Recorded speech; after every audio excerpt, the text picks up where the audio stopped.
Salut la team rentable, bienvenue dans cette vidéo. Aujourd'hui, il est de retour, Asher, sur cette vidéo. Jingle.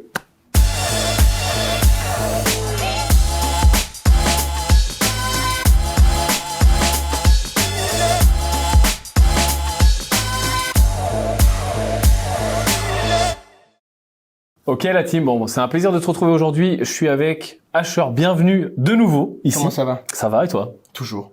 Quand je suis là, toujours. Oh, c'est beau. Alors aujourd'hui, tu m'as posé plein de questions sur les cryptos. J'ai énormément de demandes. Il faut savoir que c'est quelque chose qui intéresse les gens au sens large et les investisseurs immobiliers, chez moi, sont pas mal énervés. Ça les intéresse beaucoup. Et le marché s'enflamme en ce moment. Et le marché est intéressant, etc. Il y a plein d'opportunités. Donc là, l'idée, c'était qu'on réponde à quelques questions. Et puis, j'ai aussi une surprise pour toi, mais je vais la garder pour le milieu de cette vidéo. Je vais pas la garder pour la fin. Une idée. T'as une idée? Ouais.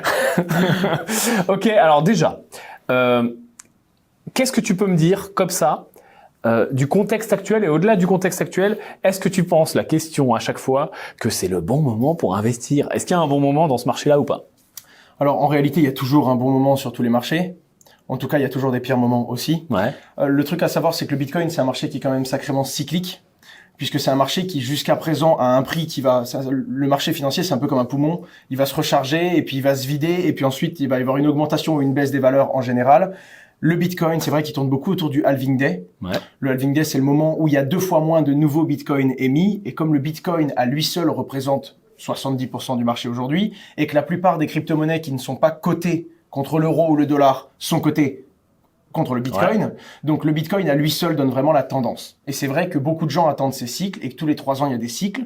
Ça a été vrai pendant 2 fois. Il y a eu une première hausse, une première bulle du Bitcoin quand il a touché les $1 200, puis une seconde quand il a été touché les $20 000. Et beaucoup de gens attendent cette 3e hausse massive du Bitcoin. Encore une fois, est-ce qu'elle va arriver maintenant? Est-ce qu'elle va arriver dans 1 an, dans 2 ans?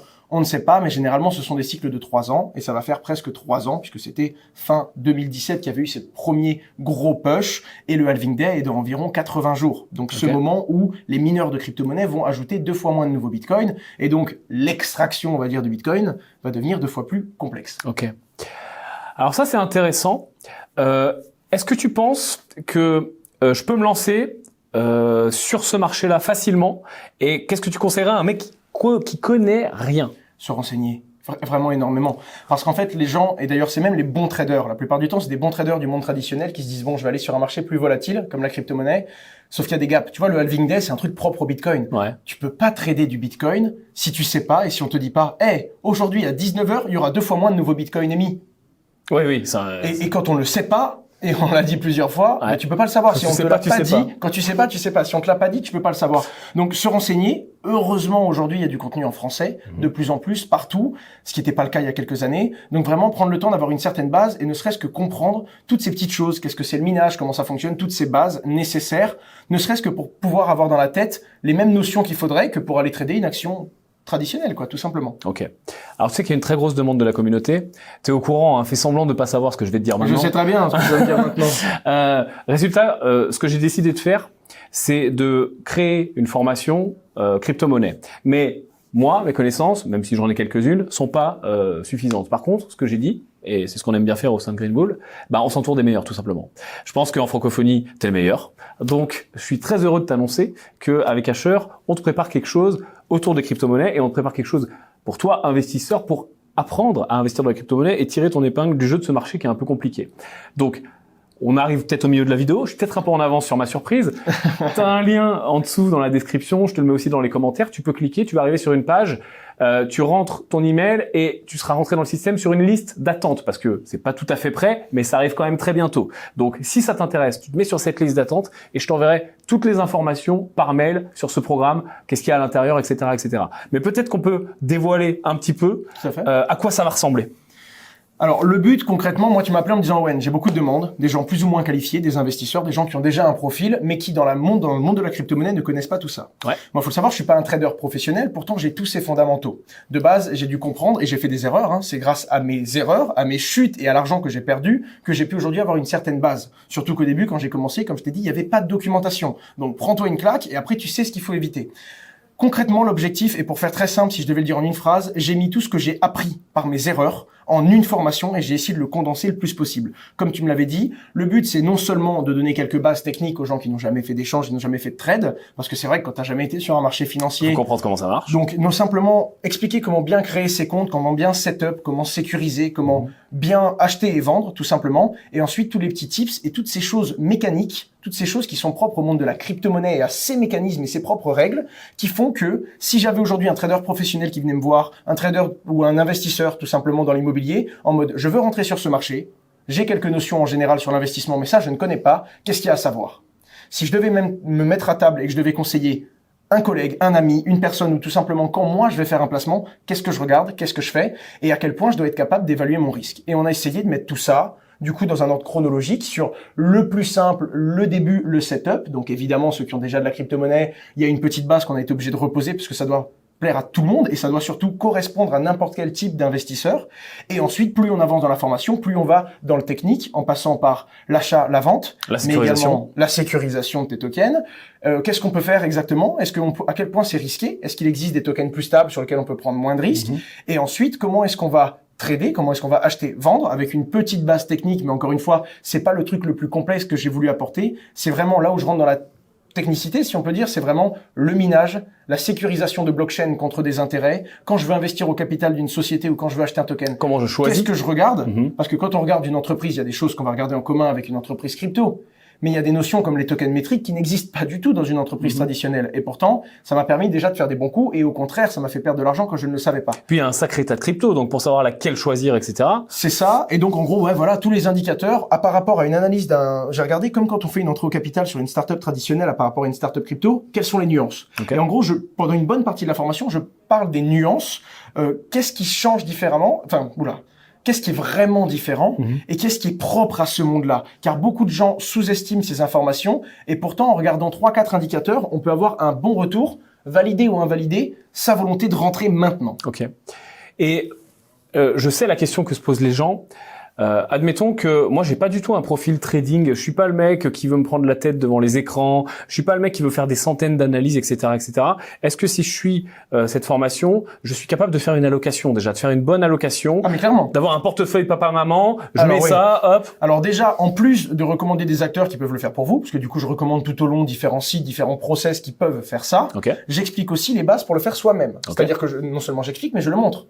C'est-à-dire qu'on a pris l'écran, c'était un petit peu complexe, mais on a également montré et j'ai vraiment fait les bases de la personne qui ouvre son compte et qui va acheter son premier Bitcoin, à la personne qui désire sécuriser son compte ou carrément récupérer le Bitcoin pour avoir sa propre clé privée, le truc qui te prouve la possession de ces crypto-monnaies, à la personne qui va vouloir investir dans un mineur, comment calculer s'il est rentable ou non, est-ce qu'il existe d'autres formes de sécurisation de blockchain, est-ce que c'est rentable, mais surtout est-ce que c'est rentable pour vous, avec vos ressources et ce que vous avez aujourd'hui, et jusqu'au bout en mode comment je conserve, comment je diversifie, du money management, vraiment une base complète, non seulement assez approfondie pour qu'une personne qui a déjà des connaissances en investissement ne s'ennuie pas, parce que l'objectif c'est de pouvoir approfondir vraiment et d'aller très loin. Puis on cause à des investisseurs, quand même. On cause aussi à des gens qui savent un peu ce que c'est du risque, on cause à des gens qui ont envie d'en prendre, en tout cas, ça c'est clair.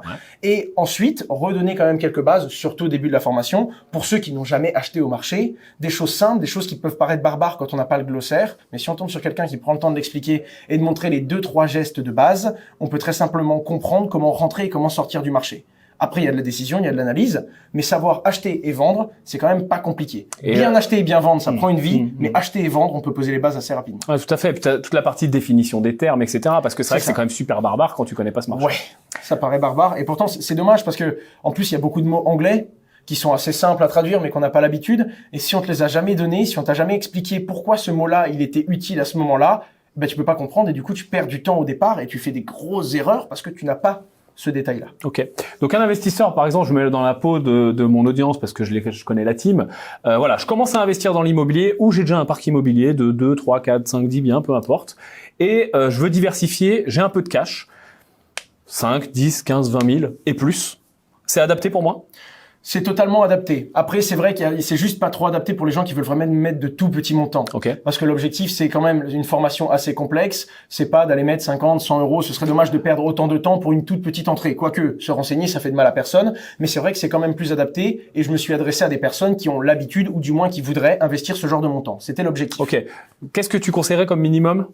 Minimum, Après, ça va être minimum pourquoi? Minimum pour démarrer, on peut mettre 1000, 2000 euros. Après, c'est vrai qu'une formation comme celle-là, j'ai essayé d'aller assez loin et j'ai essayé de pousser pour une personne qui voudrait optimiser quelques milliers d'euros en investissement au minimum. Okay. Une personne qui voudrait mettre 500 euros, c'est pas que c'est inutile pour elle, le savoir n'est jamais inutile, mais ce serait dommage de se former autant pour faire une si petite entrée, tout simplement. Ok, donc tu es en train de me dire, par exemple, je pense à quelqu'un d'un peu plus solide, moi j'ai 50 000 euros, c'est largement assez solide. 50 000 euros, on commence à partir de l'autre côté de la barrière où limite cette formation est nécessaire pour une personne qui veut mettre 50 000. J'irais même jusqu'à dire, et je le recommande dedans, je recommande plein d'autres sujets, plein d'autres pistes d'approfondissement. Mais une personne qui veut mettre 50 000 euros sur la crypto-monnaie, qui n'a même pas ces bases-là, elle fait carrément une erreur. Ok.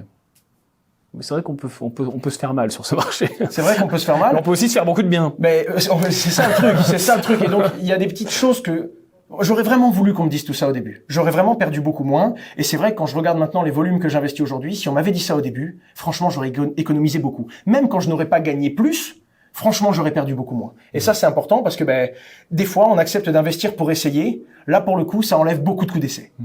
Alors, ce que Owen te dit pas, si t'as pas vu la première vidéo que tu peux aller regarder, pareil, je te la mets quelque part en lien, c'est quelqu'un qui investit beaucoup et qui a aussi plusieurs entreprises autour de la blockchain et des crypto-monnaies et pas mal de fonds sous gestion également. Donc, tu sais de quoi tu parles à ce niveau-là, en tout cas. Ok, ouais. Question suivante, importante, je pense. Les crypto-monnaies, la blockchain, on en parle depuis assez longtemps. Oui. Il y a des gens qui s'y sont frottés, qui ont gagné ou perdu de l'argent, des gens qui sont pas encore rentrés, et aussi tout un pan d'investisseurs, et j'en croise souvent, qui me disent « Est-ce que c'est pas trop tard, Yann? Est-ce que tu penses pas que j'aurais dû faire ça il y a 1 an, il y a 2 ans, il y a 5 ans ?» Tu serais beaucoup plus riche si c'était le cas. Mais est-ce que il est trop tard? Ou est-ce que c'est un marché qui va durer encore 20 ans, 30 ans? Alors pour moi, c'est un marché qui va durer énormément plus longtemps, parce que là, pour l'instant, la technologie est nouvelle. Après, elle sera évidente, tout comme Internet. On en avait déjà parlé. Ouais. On peut pas expliquer comment il fonctionne, mais on l'utilise tous. Ouais. Pour moi, on n'est pas encore là au niveau de la blockchain et on y arrive. Donc, c'est vraiment le début. Pour moi, on est encore dans les early adopters. Par contre, on est à quelques mois, quelques années, malheureusement, ça on peut pas vraiment l'évaluer, de pouvoir dire que la blockchain est une technologie mainstream. Donc, pour moi, il y a encore une grosse vague d'adoption massive qui devrait aller de pair avec un intérêt global et des investissements massifs sur ce domaine-là. Après, on ne peut faire que des conjectures. Et du coup, on peut aujourd'hui se positionner, on peut aujourd'hui se renseigner, et quoi qu'il arrive, ne serait-ce que pour la compréhension du monde financier traditionnel, comprendre pourquoi on a besoin de décentralisation, pourquoi ça a déjà tremblé en 2008, et pourquoi il y a toujours un fondamental, on va dire très fort, sur ce besoin de s'émanciper de ce système actuel, c'est très important. Moi, il y a quelque chose que je conseillerais à tout le monde. Alors, différent suivant son niveau de risque, suivant son niveau de patrimoine, etc., etc. Ça, d'ailleurs, tu l'abordes dans la formation, de savoir combien je mets, comment j'arbitre, etc., etc. Mais en tout cas, aujourd'hui, je pense que je conseillerais à tout le monde et tous les gens qui sont en retard, et quand tu es investisseur, t'aimes bien être dans les premiers, de faire une allocation. Si tu as peur même de ce milieu-là, ok, ça peut être une allocation faible, ça peut être 1%, 2% de ton patrimoine, 5%. T'es pas obligé d'aller mettre 50%, mais en tout cas, je pense que mettre quelques billes dans les cryptos aujourd'hui, même si tu les oublies pendant 10 ans. C'est ça. C'est un point que j'aborde à la fin pour celui qui a pas été convaincu ou celui qui s'est dit ok, mais je vais mettre un petit point ou peut-être que je vais attendre. Je conseille quand même de mettre même une part totalement infime, quelque chose de vraiment négligeable sur le revenu, un montant qu'on ne verrait même pas partir de ses comptes. Aujourd'hui, 50, 100, quelques centaines d'euros mensuellement ou tous les trimestres sur de la crypto-monnaie, mis de côté et épargné, ça peut vraiment porter ses fruits. Ce que je veux dire, c'est que même pour ceux qui n'y croient pas et ceux qui pensent qu'il y a peu de chances que ça perce rapidement, ce qui n'est pas mon cas évidemment, mais il faut de tout, et il faut de toutes les positions pour pouvoir justement bien diversifier tout ça, et bien même ces personnes-là, le risque qu'on prend en mettant un petit montant est largement intéressant par rapport à ce qu'on peut gagner s'il y a vraiment une explosion du marché. Car c'est l'un des marchés qui peut, et on peut le voir, on pourrait comparer ça à la bourse traditionnelle, mais avec un effet de levier permanent sur les volatilités actuelles. Ouais. Et il y a des gens qui cherchent ça aussi. Tout à fait, mais c'est un facteur de dynamisation du portefeuille. Alors, tu l'as compris, ce qu'on te propose, c'est solide, et encore une fois, moi tu me connais, je suis pas en mode baguette magique, je suis pas en mode clique ici et tu vas être riche. Par contre, je pense que c'est une classe d'actifs à laquelle tu dois t'intéresser et c'est quelque chose pour lequel tu dois te former, et surtout si tu es investisseur immobilier. Je te garantis que ça va être extrêmement intéressant, donc si ça t'intéresse, tu cliques juste en dessous, tu te mets sur la liste d'attente et tu recevras toutes les informations par mail. C'est au four, c'est en train de cuire, c'est bientôt prêt. Il faudra même un jour qu'on aborde un sujet complet, en profondeur, sur la tokenisation immobilière, histoire de bien le bon, on a promis qu'on allait le faire. On a promis. Et je t'avoue que ça me travaille vachement depuis. Mais il y a un travail de fou, et comme c'est jeune, il y a encore des invalidations, il y a des choses qui étaient totalement vraies hier, qui viennent de changer par la loi, donc ça donne envie d'attendre un peu plus pour faire le sujet. Mais il y a matière à faire quelque chose d'intéressant. Mais j'ai aussi envie d'être un des premiers dans ce milieu, mais pas que en parler, mais peut-être aussi mettre des choses en place. Donc ça se réfléchit. Ok, je commence à voir la tendance. Quoi qu'il en soit, la team, merci beaucoup de ton attention. Je te dis à très bientôt. Owen, merci. Merci à toi. Et puis, tu retrouves Owen très bientôt. Ciao.